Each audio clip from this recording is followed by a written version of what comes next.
Alright, Naruto fans, let's talk about the original source of all the pain. The guy who ruined everything. Obito Uchiha. We all know the story. Crushed by a rock, died a hero, only to be saved and twisted by Madara, leading him to become the masked man Toby. But what if fate was just slightly kinder? What if the rescue team, led by Minato, found him just hours sooner? What if Obito, battered and broken, was brought back to Konoha's hospital instead of Madara's secret hideout? This isn't just a minor change, this is the butterfly effect that saves the world. No masked man, no nine-tail attack, no Akatsuki as we know it. Let's dive deep into the timeline where Obito Uchiha stayed a hero. The biggest, most emotional change happens immediately after Obito's rescue. Team Minato survives and stays whole. Now, Rin lives. This is the key. Obito is in Konoha's hospital, recovering from the gastric injuries, where the Mist Village kidnaps Rin. Obito isn't there to witness her death, and more importantly, Madara isn't there to orchestrate it. Rin returns safely, no longer a vessel for the Three Tails. Without the trauma of failing Obito and killing Rin, Kakashi doesn't spiral into depression or join Anbu Black Ops.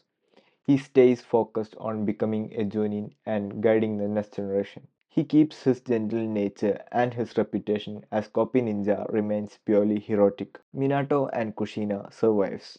The Nine-Tail attack on Konoha happens because Obito summoned the Nine-Tails and broke the seal on Kushina. Minato and Kushina live happily, raising a son named Naruto who grew up with a loving family and the protection of the fourth Hokage. Imagine a Konoha where Naruto is celebrity, not an outcast, and the Yellow Flash is still the strongest man alive. Everything is sunshine and rainbow for now. Naruto will grow up without the burden of the Nine-Tail hatred and the isolation of being an orphan. He is trained personally by his dad Minato Namikaze and his parents' best friend Jiraiya. Naruto would master the Flying Raijin and Rasengan. The Uchiha clan lives.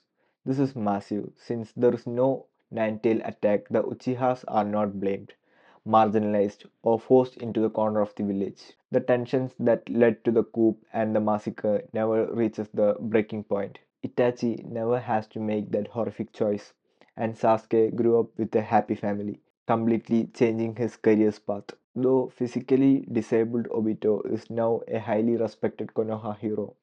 He might become village's intelligence director using the Sharingan abilities, becoming a rivalry to Shikamaru's genius. He gets to live out his dream of protecting the village, just not as Hokage. Konoha will be stronger than ever.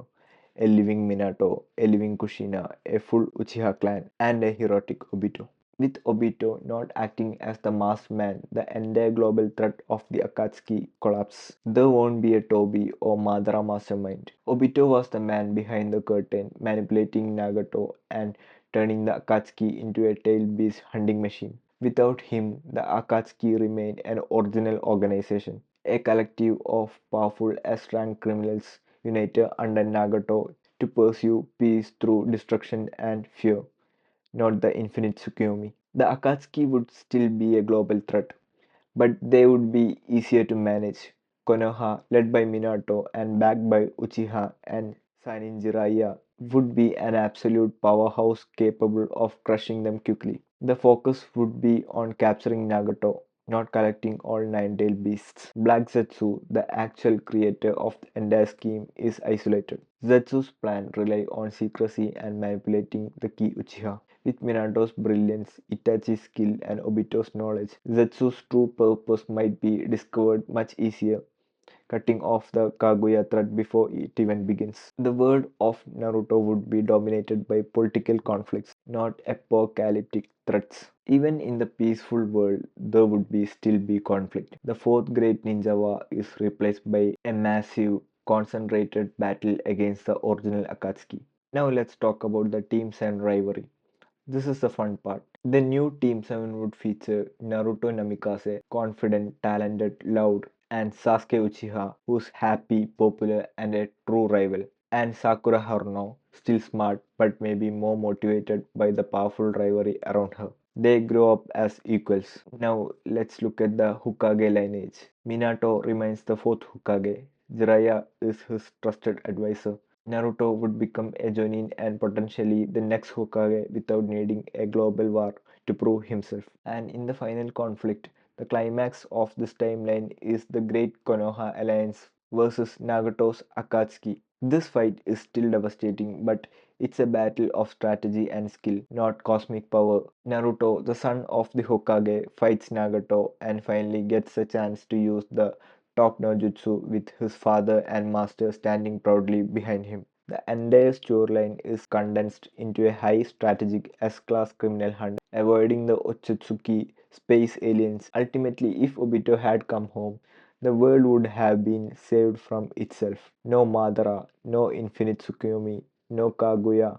Everyone gets their happy ending. Naruto gets his parents, Sasuke gets his family, Kakashi gets his friends. But here is the thought that keeps me up at night. Without the pain, would Naruto have ever become the godlike power he is now? Did the trauma of Obito's decisions and Minato's death have happened for Naruto to achieve the power of the six paths? What do you guys prefer?